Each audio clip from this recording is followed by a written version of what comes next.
सभी को नमस्कार। आज की +2 पॉलिटिकल साइंस क्लास में लेसन 6 लेसन का नाम था लोकतांत्रिक व्यवस्था का संकट। आज हम करेंगे इसका पार्ट 2। कल पार्ट 1 में हमने 3 तरह के आंदोलन देखे। सबसे पहला था आंदोलन हमारा गुजरात आंदोलन, दूसरा बिहार आंदोलन और तीसरा नक्सलवाड़ी आंदोलन। तो आज हम देखेंगे रेलवे की हड़ताल। तो 1974 में जो रेलवे थी उसने हड़ताल कर दी। आप ज़रा सोच के देखिए, अगर रेलगाड़ी 1 दिन 2 दिन हफ्ता या उससे ज़्यादा समय के लिए ना चले तो कितना मुश्किल हो जाएगा देश को संभालना। क्योंकि रेलगाड़ियां ही हैं जिससे व्यक्ति भी एक स्थान से दूसरे स्थान तक अपने काम पे आते जाते हैं और जो सामान है वो भी एक स्थान से दूसरे स्थान तक आता जाता है। तो जो 1974 में हड़ताल की गई वो जॉर्ज फर्नांडिस जी के नेतृत्व में की गई। एक राष्ट्रव्यापी हड़ताल थी। उसका हड़ताल करने का मुख्य रीज़न क्या था? बोनस और सेवा से जुड़ी शर्तों में बदलाव करना। लेकिन जो सरकार थी वो इसके खिलाफ थी, वो इन मांगों को मानना नहीं चाहती थी। तो इसीलिए वो लोग हड़ताल पर चले गए। लेकिन सरकार ने इस हड़ताल को क्या असंवैधानिक करार दे दिया। कई बड़े बड़े नेताओं को गिरफ्तार कर लिया गया। लेकिन 20 दिन के बाद हड़ताल को उन्होंने वापस ले लिया गया बिना किसी समझौते के। तो देखिए, ये तो हो गई रेलवे की हड़ताल। अब हम उससे आगे चलते हैं। देखिए, पिछले लेसन में हमने पढ़ा होगा कि 3 संवैधानिक मसले हैं। तो सबसे पहला क्या है? मौलिक अधिकार। क्या संसद मौलिक अधिकारों में कटौती कर सकती है? तो सर्वोच्च न्यायालय ने उसका जवाब दिया कि नहीं, ऐसा नहीं कर सकती।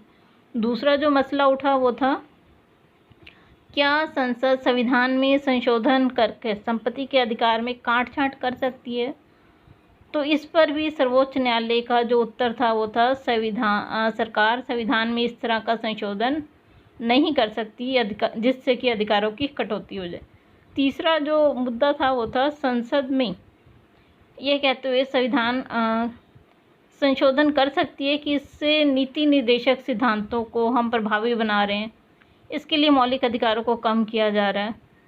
तो सर्वोच्च न्यायालय ने इसको भी निरस्त कर दिया। उसने कहा कि सरकार इस तरह के परिवर्तन नहीं कर सकती। तो देखिए, 1973 में आपको ध्यान होगा एक केशवनंद भारती मुकदमा हुआ था जो मौलिक अधिकारों से संबंधित था।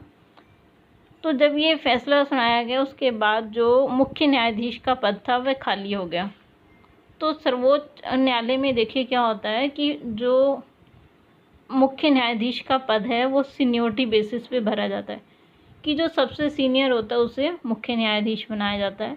लेकिन 1973 में इंदिरा गांधी की सरकार ने क्या किया कि जो 3 वरिष्ठ न्यायाधीश थे उनकी अनदेखी करके, देखिए इसमें आपको दिया हुआ है, A.N. रे को मुख्य न्यायाधीश बना दिया गया, जिससे कि एक विवाद ने जन्म ले लिया। तो देखिए, A.N. रे को क्यों बनाया गया? आपको इसमें एक प्रतिबद्ध न्यायपालिका दिखाई देगी। मतलब जो लोग सरकार के कहे अनुसार चलें तो सरकार उनका ध्यान रखती है। तो A.N. रे को इंदिरा गांधी ने 3 अन्य न्यायाधीशों की वरिष्ठता की अनदेखी करके मुख्य न्यायाधीश बनाया था। तो देखिए, आगे हम इसे पढ़ेंगे और भी ज़्यादा। अब देखिए, आपातकाल की घोषणा क्यों की गई, उसकी वजह क्या थी, अब उसे देखते हैं। देखिए, 12 जून 1975 को हमारे जो इलाहाबाद उच्च न्यायालय था उसके जो न्यायाधीश थे जगमोहन लाल सिन्हा, उन्होंने एक फ़ैसला सुनाया था। फ़ैसला क्या कि जो इंदिरा गांधी है उनका निर्वाचन को उन्होंने असंवैधानिक करार दिया था। क्यों? क्योंकि एक समाजवादी नेता राजनारायण ने उनके खिलाफ याचिका लगाई थी कि इंदिरा गांधी ने 1971 में जब चुनाव हुए तो उसमें सरकारी कर्मचारियों की सेवाओं का इस्तेमाल किया, जो कि गलत है। देखिए, जब आचार संहिता लगती है, जो चुनाव में खड़े हुए उम्मीदवार हैं वो किसी सरकारी सुविधाओं का इस्तेमाल नहीं कर सकते। लेकिन उसने ये कहते हुए याचिका लगाई कि इंदिरा गांधी ने सरकारी कर्मचारियों की सेवाओं का इस्तेमाल किया। तो जो इलाहाबाद का उच्च न्यायालय था, उन्होंने इंदिरा गांधी के निर्वाचन को निरस्त किया और कहा कि 6 महीने के अंदर अंदर वो दोबारा अपने आप को संसद निर्वाचित करवा पाएंगी तो प्रधानमंत्री के पद पर रह सकती है, अन्यथा नहीं।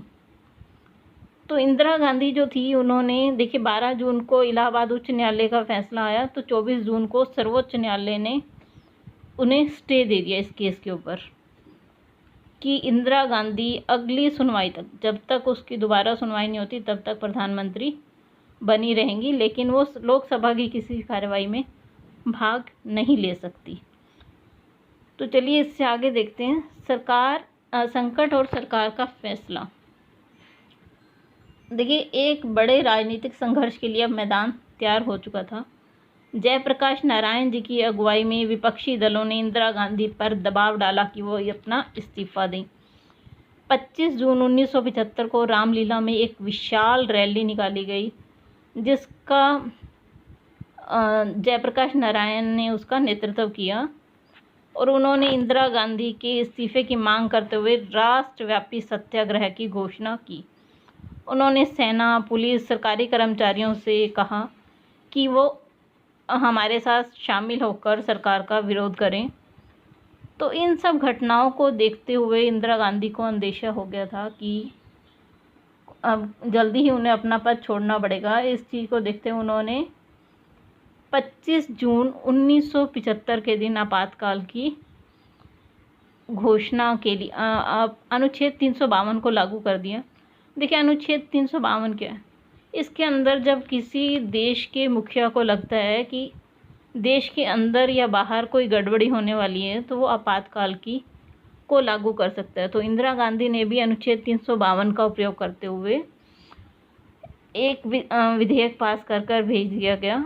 ये आप एक कार्टून देख रहे हैं, ज़रा इसे ध्यान से देखिए। इसके नीचे लिखा है आपातकाल की घोषणा से चंद रोज पहले है ये। इससे राजनीतिक संकट की आहटों को पढ़ा जा सकता है। मतलब इंदिरा गांधी को पहले ही अंदेशा हो गया था कि ये सब लोग अब उनका इस्तीफ़ा मांग रहे हैं। ये कार्टून जो बनाया है वो उस समय के मशहूर कार्टूनिस्ट R.K. लक्ष्मण जी द्वारा बनाया गया। तो देखिए इंदिरा गांधी ने जो एक पास कर विधेयक राष्ट्रपति के पास भेजा और राष्ट्रपति ने उसे और आपातकाल की घोषणा कर दी। तो देखिए आपातकाल जब लगता है तो कई बड़ी चीज़ें हो जाती हैं, फैसले लिए जाते हैं, जैसे कि प्रेस कोई भी खबर छापने से पहले सरकार से परमिशन लेती है। तो देखिए अब क्या हुआ, जब 25 जून 1975 को आपातकाल की सिफारिश की और राष्ट्रपति ने उसकी घोषणा कर दी तो सभी अखबारों के दफ्तरों की बिजली काट दी गई और जो विपक्षी दल थे उन्हें देखिए उससे पहले हम ये अखबारों की सुर्खियां देख लेते हैं। अखबारों पर बंदिश लगी हटी, देश में तानाशाही रोकने के लंबे संघर्ष हेतु तैयार रहें। ये अनेक तरह के न्यूज़पेपर्स की कटिंग है जो इसमें आपको लगाई हुई है। स्टेट ऑफ इमरजेंसी डिक्लेयर्ड, ठीक है जी। सेवरल लीडर अरेस्टेड, ये एक और है जो एक पत्र लिखा गया वो उसकी कॉपी है। तो देखिए कितनी सारी अखबार की कटिंग्स इस आपको लेसन में दी गई हैं। नया आपातकाल, जयप्रकाश और कई नेता गिरफ्तार। To our readers, work more talk less. Emergency insures your security and the nations. प्रधानमंत्री का क्रांतिकारी कार्यक्रम, आइए इसे सफल बनाएं। Mrs Gandhi defeated. तो ये अखबारों की कुछ सुर्खियां हैं जो आपको दी गई हैं इस लेसन में। तो देखिए आपातकाल जब लगाया गया तो इसमें क्या हुआ, एकदम से जो हड़तालें, विरोध प्रदर्शन चल रहे थे वो सब रुक गए क्योंकि आपातकाल लग गया। जो बड़े बड़े विपक्षी दलों के नेता थे उन्हें जेल में डाल दिया गया। समाचार पत्रों को कुछ भी छापने से पहले सरकार की अनुमति लेनी पड़ी, जिसे हम क्या कहते हैं, प्रेस की सेंसरशिप।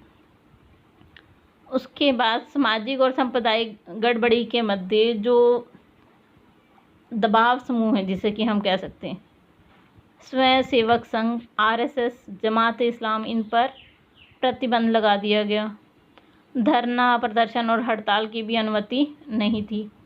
मौलिक अधिकार को निष्प्रभावी हो गए। अब कोई भी आप अधिकार को बहाल करने के लिए अदालत का दरवाज़ा नहीं खटखटा सकते थे।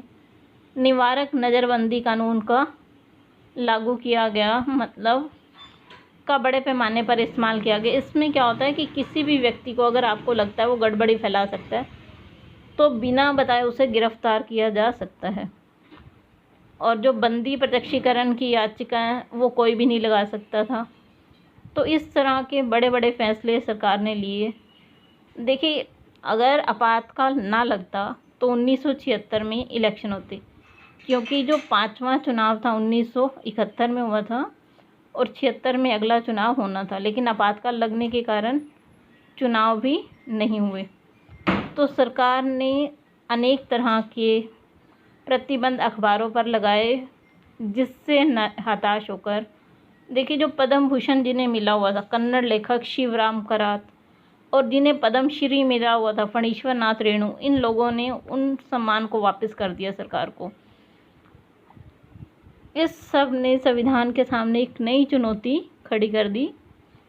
और जो सुप्रीम कोर्ट था उन्होंने इंदिरा गांधी का साथ दिया। उसके अलावा इंदिरा गांधी ने भी एक संवैधानिक संशोधन पारित करवाया, जिसमें लिखा गया था प्रधानमंत्री, राष्ट्रपति, उपराष्ट्रपति के निर्वाचन को अदालत में चुनौती नहीं दी जा सकती।